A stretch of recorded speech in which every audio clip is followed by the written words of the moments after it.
vais prendre un gâteau que je veux partager.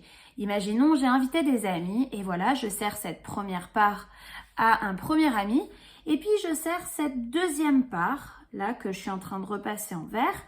Cette deuxième part, je la sers à un deuxième ami. Quel est le risque? Le risque, c'est qu'il y en ait un des deux qui se plaigne parce qu'il a reçu une part beaucoup plus petite que le voisin.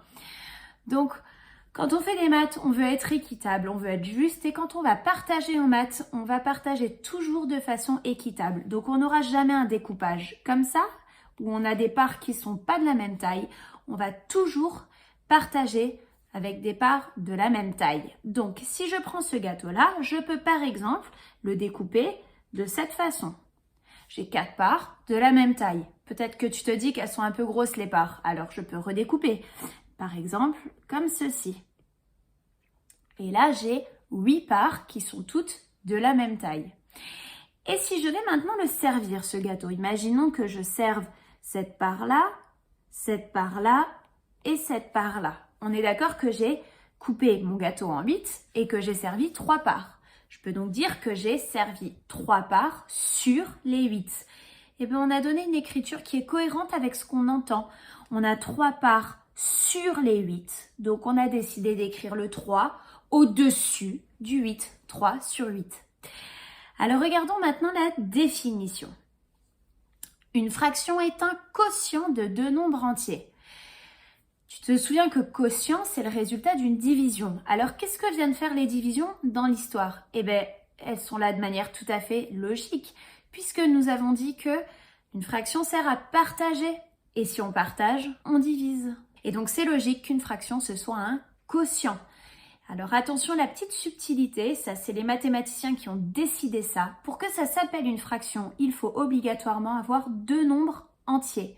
Regardons un petit peu plus de vocabulaire. Si je prends une fraction n'importe laquelle, je ne vais pas écrire par exemple 13 sur 48 parce que du coup c'est pas n'importe quelle fraction, c'est 13 sur 48.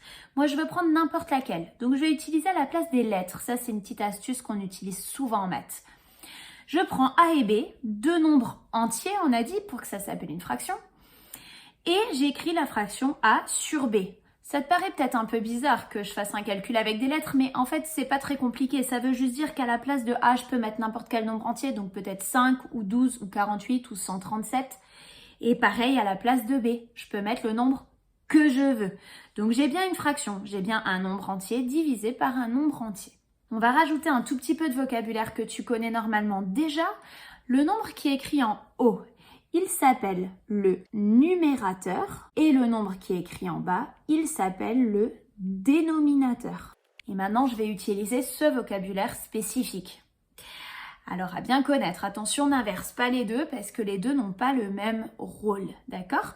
Alors, regardons des exemples de nombres qui sont des fractions ou de nombres qui ne sont pas des fractions. Alors, si j'écris la fraction 3 sur 4, on la lirait 3 quarts.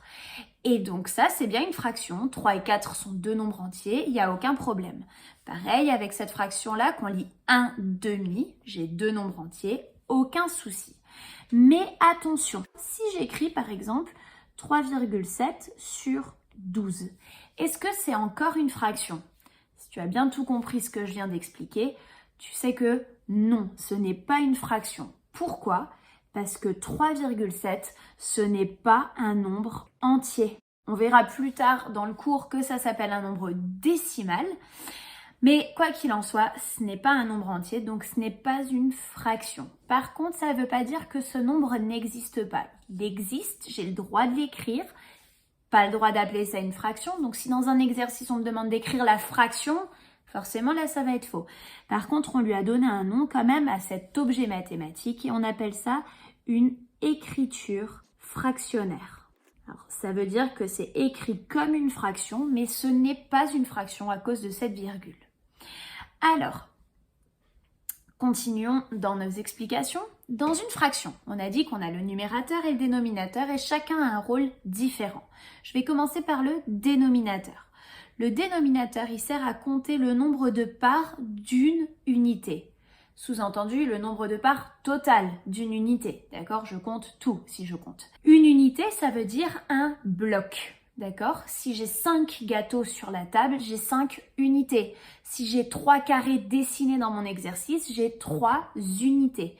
Et nous, on compte au dénominateur le nombre de parts d'une unité. Attention, pas de toutes, d'une seule. Et le numérateur, lui, sert à compter le nombre de parts concernées. Donc par exemple, si je parle de gâteau, le numérateur, ça sera le nombre de parts qu'on a servi. Si on parle de dessin, ça sera le nombre de parts qu'on a colorié. Et justement, allons voir sur un dessin comment ça se passe. Alors, un premier exemple, est-ce que tu arrives à trouver la fraction qui correspond à la partie coloriée? Alors, au dénominateur, c'est le nombre de parts qu'il y a dans l'unité, donc dans mon carré. En tout, on a 9 petites parts. Et le nombre de parts au numérateur, c'est le nombre de parts coloriées. On en a 4, donc c'est 4 neuvièmes. Facile. On complique un petit peu? Alors, j'ai un nouveau carré qui a été découpé et je cherche le dénominateur. Tu te souviens du tout début de la vidéo, j'ai un gros problème ici, c'est que les parts, elles n'ont pas la même taille. Donc, il faut que je termine mon découpage pour pouvoir écrire la fraction. Je suis obligée, parce que là, je peux dire le dénominateur, je suis bloquée. Je ne peux pas dire qu'il y a 4 petites parts et 3 grosses parts. Je ne peux pas écrire ça juste avec un seul nombre entier. Donc, je découpe correctement. Je vais me débrouiller pour faire des petits carrés un peu partout. Donc, il me suffit de couper ici, ici et comme ceci. Alors, je suis désolée, je ne peux pas faire ça plus proprement là avec ce logiciel, mais tu imagines que c'est coupé bien droit. Et là, j'ai bien des petits carrés qui ont tous la même taille. J'ai 4 carrés en hauteur, 4 carrés en largeur. Donc, il y a 4 fois 4 carrés en tout, donc 16. Sinon, tu peux juste les compter. Et des coloriés, j'en ai 6. Donc, voilà une fraction pour ce dessin. Et dernier exemple, je prends un nouveau dessin. Je veux savoir la partie coloriée dans la partie verte. Donc, j'applique ce que je viens d'expliquer. Au dénominateur, c'est le nombre de parts dans une unité, donc dans un seul grand carré.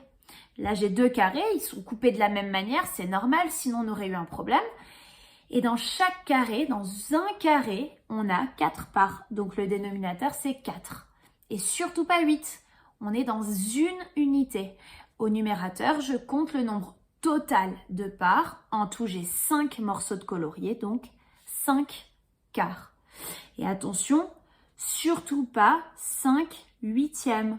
Comme certains élèves l'écriraient, 5 huitièmes, c'est ce dessin-là. J'ai un seul carré coupé en 8. Et vous voyez que c'est pas du tout la même chose. Ici, j'ai eu besoin de 2 carrés pour avoir mes 5 quarts, alors que là, j'en ai même pas rempli un seul. Donc, on voit bien que c'est pas la même quantité. J'espère que c'était clair pour toi. Bon courage pour les exercices.